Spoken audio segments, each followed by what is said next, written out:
Senator Ruston. Thank you very much, Mr Acting Deputy President.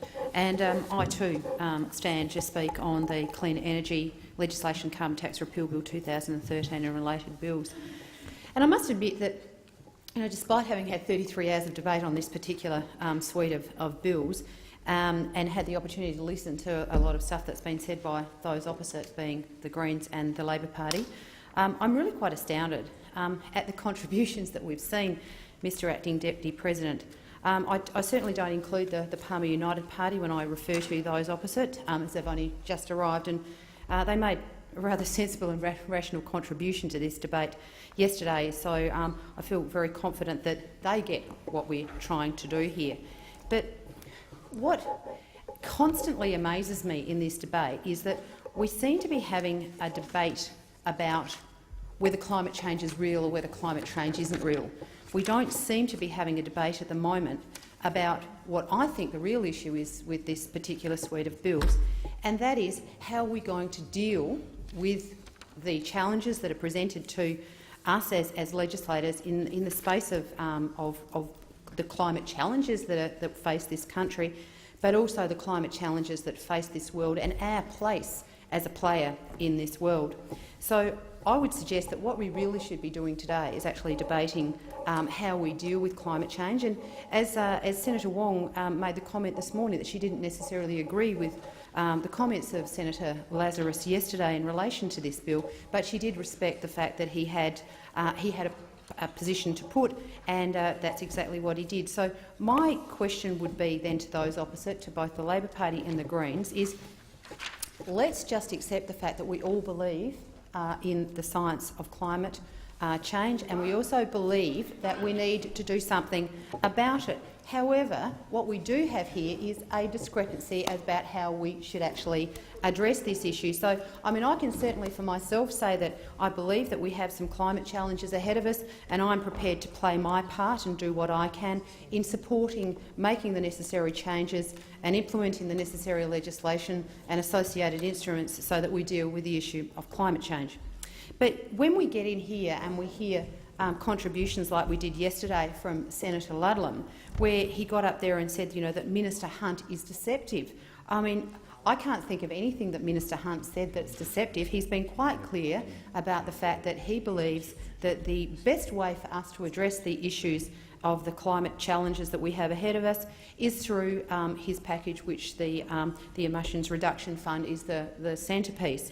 And also we heard earlier last week from a number of people in relation to the Carbon Farming Initiative, which has been quite successfully implemented over the last 2 years. Some changes need to be made to it to make it more streamlined and obviously to allow there to be a market for carbon. But this was an initiative that was put into this place and by the Labor Party and the Greens, and yet we seem to have this idea that just because we now actually think that it has been a very successful piece of legislation and a very successful instrument in dealing in this space, because we now think it's a great idea and would like to continue it, then just automatically it has to be opposed.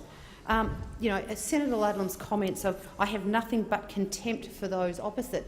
I have to suggest that I'm not necessarily sure that that is probably the best way to get a debate about something that is as important as this, is to just throw comments like that. And another comment that came from those at the other end of the chamber yesterday was that that this whole process of the repealing of the carbon tax was there because we have some overt desire to bankrupt the clean energy sector. Nothing could be further from the truth, and nothing could be more ridiculous than making those sorts of comments. So I really do think that we need to get back to the facts of the matter here and the basis of the bill.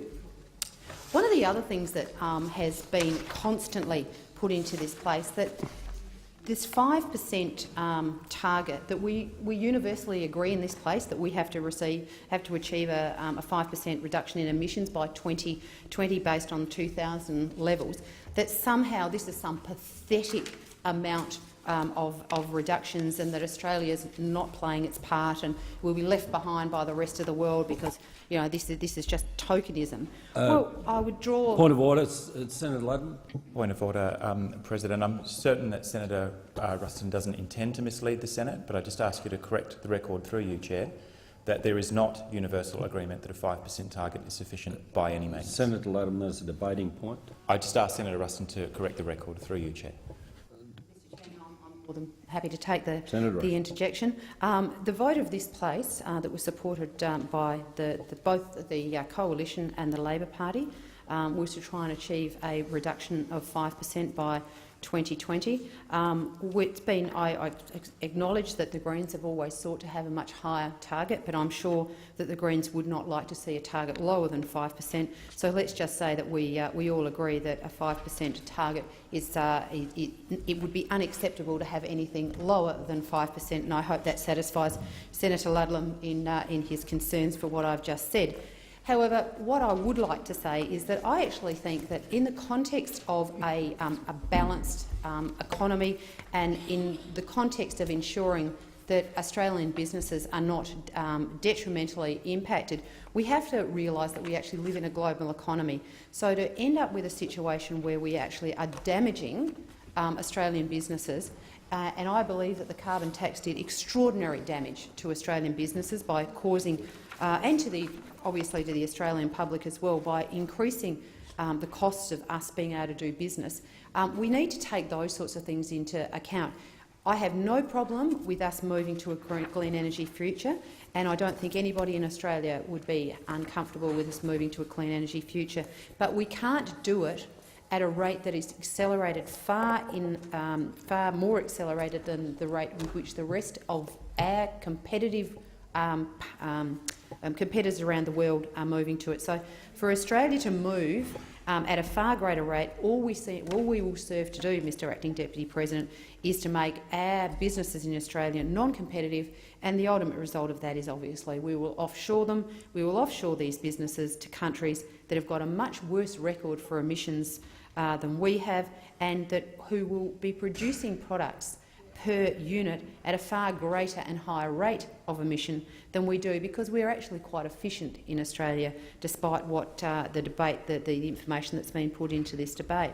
But I draw the Chamber's attention to a recent article in relation to our place in the rest of the world, and it was written by the Australian's Greg Sheridan, and I quote from it, which says, "If the Abbott government is successful in reducing Australia's greenhouse emissions by 5% based on 2000 levels, then Australia will have done more to reduce greenhouse gas emissions than almost any other advanced nation."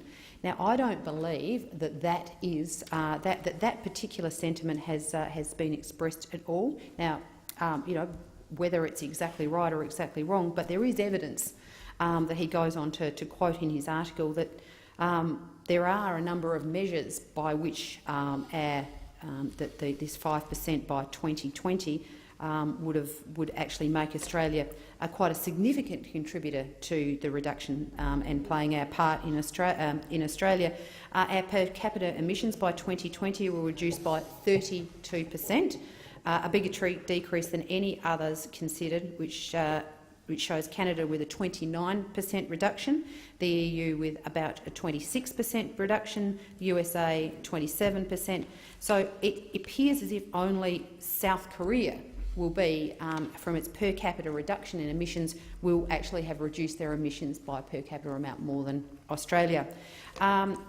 And compared with business as usual, and that is if we didn't have a target, apparently our decrease is 19%. Once again, significantly bettered only by South Korea. So I suppose what I would like the record to reflect is the fact that whilst there are those in this place that obviously have a different agenda, there are those in this place that think the carbon tax was a great thing. I mean, I, for one, from the evidence that has been put before me by a myriad of sources, don't believe that the carbon tax has achieved very much at all, but at huge cost, Mr Acting Deputy President, to Australian businesses. $7 billion taken out of Australian businesses for a 0.01% decrease in carbon emissions strikes me as not very well spent money. The other thing too is, we can talk about the compensation that was attached to the increase in household costs and the burden of cost increases by the introduction of the carbon tax. But the cold hard reality, Mr Acting Deputy President, is that the money that we use to compensate these people still had to come somewhere. So it goes around and around in a circle. So if you just keep on taking money away in some vain attempt that if you compensate somebody then it's all going to be okay, there are consequential impacts on our economy that need to be considered in this space. So I won't go on because I'm sure there are a number of other people that would like to make a contribution to this debate, but I would like to put on the record that I support the abolition of the carbon tax because I think it has been an abject failure. I look forward to the introduction of the Emissions Reduction Fund and the associated carbon farming initiative because I don't think that we've given either of those particular instruments the opportunity to be properly debated because we continue to debate whether climate change is real or it's not real. So I think that what we'd like to see is I'd like to see have the opportunity to debate this because we don't seem to have been. Order. Those on my left. Senator Ruston is entitled to be heard in silence. Well, in the interests of other people having the opportunity, one will hope that the interjections will cease. However, I just put on the record that I support the abolition of the carbon tax because I think it has been unsuccessful and has not achieved anything. I put on the record that I'm very looking forward to seeing whether the new suite of measures that the coalition is proposing to put forward, and I hope that those in the chamber that have got any common sense will actually see the benefits in actually trying to implement a scheme that's a carrot and not a stick.